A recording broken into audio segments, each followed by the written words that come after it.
Hello friends, very good afternoon. कैसे हैं आप सब? होप आप सब अच्छे होंगे।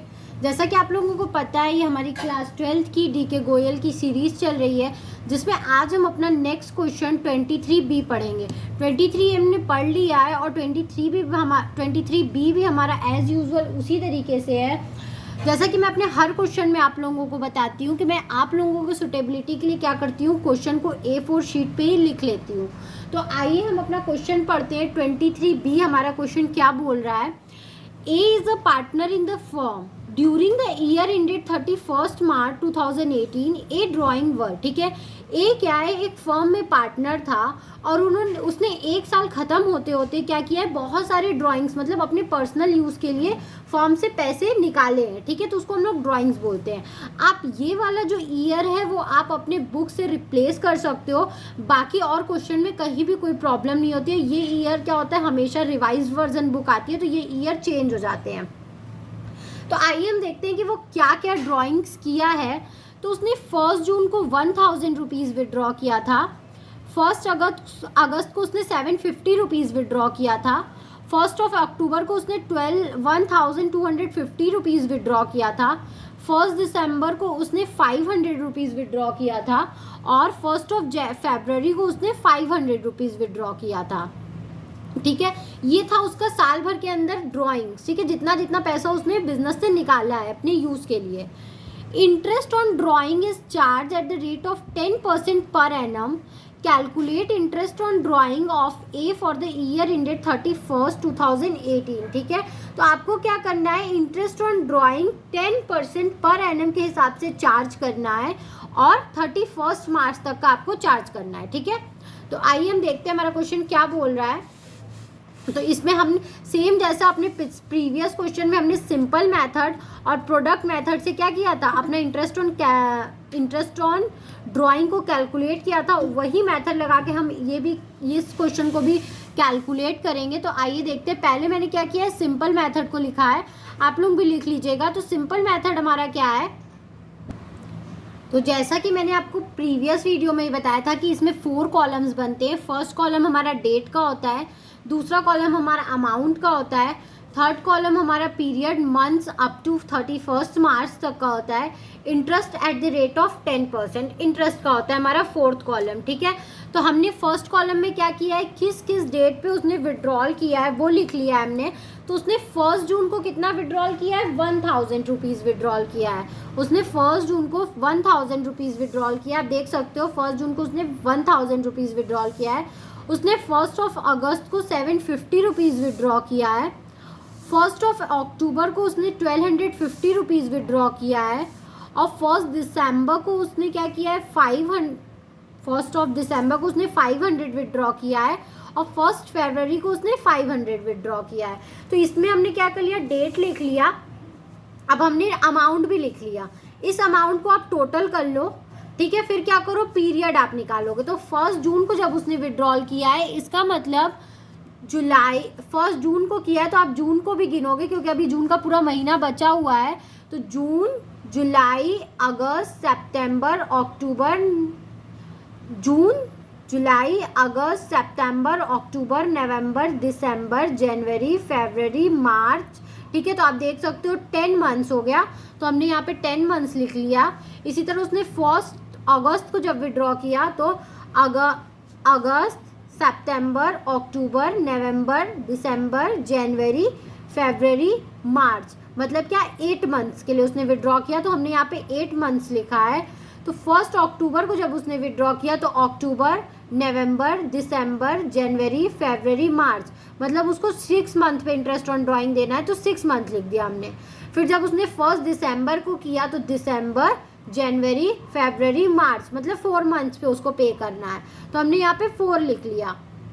फिर जब उसने 1 फरवरी को किया, फरवरी और मार्च, मतलब उसको 2 मंथ्स पे पे करना है, तो हमने क्या कर लिया, यहाँ पे 2 लिख दिया, ठीक है। अब पीरियड्स लिख दिया। अब हम क्या करेंगे, 10% के हिसाब से हमें इंटरेस्ट कैलकुलेट करना है, ठीक है। तो मैं आपको फर्स्ट वाला करके दिखाती हूँ। देखो, जैसे 1000 रुपीज़ है, इस पर हमें 10% निकालना है, ठीक है। और कितने मंथ्स के लिए निकालना है, 10 मंथ्स के लिए निकालना है। तो 10 अपॉन आप 12 कर दोगे, ओके।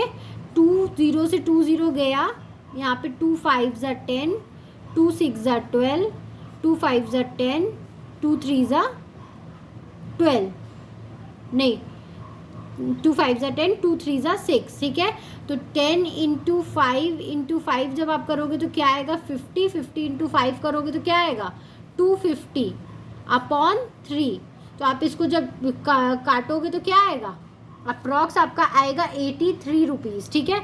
आप क्या करोगे, 3 8 ज़ा 24 होता है, तो 3 8 ज़ा 24 रुपीज़ आया, फिर 1 कैरी किया, 3 3 ज़ा 9, फिर क्या आएगा 3 3, इसी तरह आता रहेगा, तो आप 83 रुपीज़ ले लोगे, ठीक है। तो मतलब 83 रुपीज़ आपका फर्स्ट मंथ का इंटरेस्ट आया। इसी तरह आप 1750 के लिए 8 मंथ का निकाल लोगे, 1250 के लिए जब आप 6 मंथ का निकालोगे तो 63 रुपीज़ आएगा, जब आप 750 के लिए 8 मंथ का निकालोगे तो 50 रुपीज़ आएगा, 500 के लिए 4 मंथ का निकालोगे तो 17 रुपीज़ आएगा, और 500 के लिए 2 मंथ्स का निकालोगे तो 8 रुपीज़ आएगा, ठीक है। आपने क्या किया, ये अमाउंट टोटल कर लिया, मतलब उसने क्या किया, टोटल 4000 रुपीज़ उसने विड्रॉल किया था, और टोटल इंटरेस्ट उसने कितना पे किया, 221 रुपीज़ उसने 1 साल का क्या किया है, इंटरेस्ट ऑन ड्राइंग पे किया है, ठीक है। ये था हमारा सिंपल मेथड। अब हम देखेंगे प्रोडक्ट मेथड। प्रोडक्ट मेथड में क्या होता है, हमारा फॉर्मूला लगता है total of product into rate of interest into 1/12, ठीक है। तो आप देखोगे 1 जून को उसने 1000 विड्रॉ किया था, हमने लिख लिया। 1 अगस्त को उसने 750 रुपीज़ विड्रॉ किया था, हमने लिख दिया। 1 अक्टूबर को उसने 1250 रुपीज़ विड्रॉ किया था, हमने लिख दिया। 1 दिसंबर को उसने 500 विड्रॉ किया था, और 1 फरवरी को उसने 500 विड्रॉ किया था, ठीक है। फिर हमने मंथ ऊपर कैलकुलेट किया था, तो हमने एज यूजुअल क्या किया, मंथ लिख लिया, और एज यूजुअल अमाउंट को प्लस कर लिया। अब लेकिन इसका थोड़ा सा फॉर्मेट चेंज होता है। इसका फॉर्मेट चेंज क्या होता है, आपको अमाउंट को पीरियड से क्या करना पड़ता है, मल्टीप्लाई करना पड़ता है। तो आप क्या करोगे, 1000 को जब 10 मंथ से मल्टीप्लाई करोगे तो आ जाएगा 10,000 रुपीज़। 750 को आप 8 से मल्टीप्लाई करोगे तो आ जाएगा 6,000 इंटरेस्ट, और 1250 को आप 6 से मल्टीप्लाई करोगे तो आ जाएगा 7500 रुपीज़। 500 को जब आप 4 से मल्टीप्लाई करोगे तो आ जाएगा 2000 रुपीज़, और 500 को जब आप 2 से मल्टीप्लाई करोगे तो आ जाएगा 1000, ठीक है। तो आपने क्या कर लिया, फिर इस अमाउंट को पूरे को प्लस कर लिया, तो आया 26,500 रुपीज़। फिर क्या था, हमारा फॉर्मूला हमें लगाना था total of product into rate of interest into 1/12। तो यहाँ पे लिखा हमने 26,500, ये टोटल अमाउंट 10% के हिसाब से हमें इंटरेस्ट निकालना था, तो 10/100 इंटू 1/12। तो मैं दिखाती हूँ आपको करके, 26,500 इंटू 10/100 इंटू 1/12, ठीक है। तो 2 0 से 2 0 गया, 2 5 ज़ा 10, 2 6 ज़ा 12, ठीक है। तो फिर आप इसको काटोगे, 2 से नहीं कटेगा, तो फिर आप जब इसको काटोगे तो 6 1 ज़ा 6, 6 2 ज़ा 12, 6 3 ज़ा 14। आप क्या कर सकते हो, इसको 3 से काट सकते हो, 3 2 ज़ा 6, और 3 2 ज़ा 6, और 3 8 ज़ा 24, और फिर आएगा 25, तो 3 8 ज़ा 24, 1 10 जाएगा, 3 3 ज़ा 9, फिर 1 जाएगा, 3 3 ज़ा 9। तो आ जाए, वेट अ मिनट, कुछ गलत हो रहा है फ्रेंड्स, ये गलत हो रहा है, मैं एक बार आपको और करके दिखाती हूँ। ऊपर 10 है, वेट अ मिनट, मैं आपको दूसरे प्लेस पे करके दिखाती हूँ। 26,500 इंटू 10/100 इंटू 1/12 पे आपको निकालना है, ठीक है। तो आप क्या किए, 2 0 से 2 0 कैंसिल कर दिया। अच्छा, हमारे यहाँ पे दोनों 0 कैंसिल हो गया था, मैंने क्या किया, वहाँ पे दोनों 0 लिख दिया था।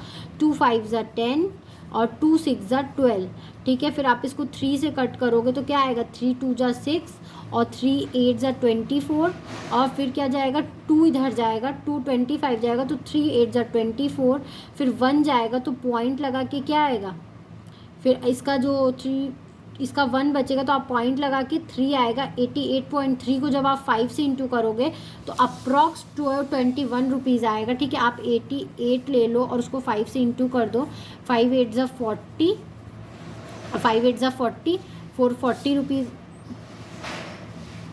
वेट अ मिनट फ्रेंड्स, कुछ गड़बड़ हो रहा है, मैं आपको करके दिखाती हूँ, 1 मिनट रुकिए। आप इसको सिंपली करो, इसका आंसर पॉइंट में आएगा। ठीक है, हमसे गड़बड़ क्या हो रहा है, इसका आंसर पॉइंट में आएगा। 26,500 रुपीज़ है। आप इसको 10/100 करो और 1/12 करो। ठीक है, 2 ज़ीरो से आप 2 ज़ीरो कैंसिल कर दो। ठीक है, और फिर क्या करो आप इसको इससे इंटू कर लो, 2650 आएगा। इंटू 1 जब 12 करोगे, आप इसको 12 से काटोगे जब, तो आएगा 220। ठीक है, 12 काटोगे 12 2 ज़ा 24 आएगा, और इधर जाएगा फिर 12 2 ज़ा 24 आएगा। फिर हम क्या करते हैं, हमने एक गलती किया था कि हमें यहाँ पे एक ज़ीरो लगाना था। ठीक है, हमें एक ज़ीरो लगा के पॉइंट लगता है, पॉइंट 83 आएगा। तो आप इस 83 को क्या करोगे, 1 मान लोगे, तो 221 रुपीज़ आंसर आएगा। ठीक है, तो 221 रुपीज़ क्या है, इसका आंसर आया है। आई होप आपको ये वीडियो समझ में आया होगा। ये वीडियो नहीं था, थोड़ा सा कैलकुलेशन इसी तरह गड़बड़ होता है एग्जाम में, आपको ध्यान रखना है, ध्यान से करना है कैलकुलेशन।